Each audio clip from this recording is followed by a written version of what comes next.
Don't be afraid. Find out how to calm the fear in your life in this episode of 5 Minutes Closer.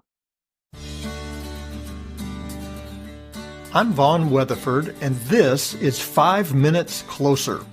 For the next 5 minutes, let's explore some biblical truths and apply them to your life. No podcast, including this one, can transform your life or give you what you really need. Only Jesus can do that. You can find out why in what I've called the first five episodes of 5 Minutes Closer. Each following episode explores scriptural truths that, if you follow them, will bring you 5 minutes closer to the person God created you to be. Let's see if we can get you 5 minutes closer. We have many differences in our world, but we share one unfortunate common denominator: fear. Everyone not only seems to be afraid, but many make decisions based not on fact, but on fear. That's frightening, no pun intended. How can we find peace in a world filled with fear? The nation of Israel had reason to be afraid. They faced enemies who outnumbered them significantly. Moses gave them the antidote to fear in Deuteronomy chapter 20, verses 2 through 4.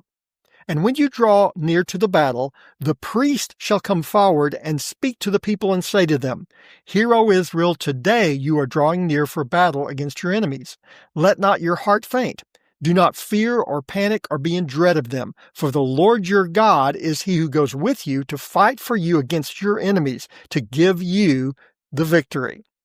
As the army of Israel marched toward battle, they would carry with them their weapons, their armament, and a priest. The priest had one primary duty: to remind them of God's presence with them. When Moses wrote these words, Israel was weak. They had little choice but to trust in the Lord. Things would change over time. Israel would settle in the Promised Land. They would grow in size and in wealth. Their soldiers would become more numerous and powerful. They still needed to trust in the Lord. The presence of the priest would continue to be a reminder that no matter how strong they thought they were, they always had little choice but to trust in the Lord. Without God, they would not win the battle. The priest was to bring a 3-sentence sermon recorded in Deuteronomy chapter 20, verse 3. Hear, O Israel, today you are drawing near for battle against your enemies. Let not your heart faint. Do not fear or panic or be in dread of them, for the Lord your God is he who goes with you to fight for you against your enemies, to give you the victory. The nation of Israel was never to forget they won the battle because the Lord was with them. If the Lord was with them, they had nothing to fear. As Paul would later write in Romans chapter 8, verse 31, if God be for us, who can be against us? A radio announcer described the answer that Billy Graham reportedly gave to a man who asked him, Doesn't it bother you that 1/3 of the angels in heaven fell with Satan and are now fighting as his demons? Billy Graham is said to have answered, No, it doesn't bother me. If only 1/3 of them fell, they're outnumbered 2-1.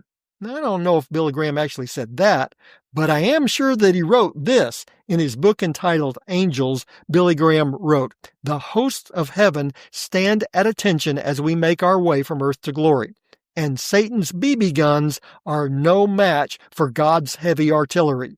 So don't be afraid. God is for you. 1 John 4:5 tells us, Greater is he that is in you than he that is in the world. That's a verse to remember. God will not abandon you. In the darkest moments of life, even in death itself, God will always be there for his children. Don't be afraid as the enemy approaches. Don't bend to the ways of this world out of fear or out of convenience. When you face temptation, remember there is no power in this world that is any match for the power you already know in Jesus.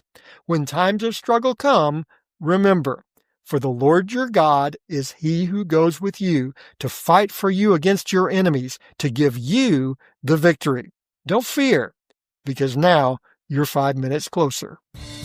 My prayer is that these 5 minutes have challenged you, inspired you, and caused you to consider applying God's message for your life from His Word. To find out more, visit our website at 5minutescloser.com.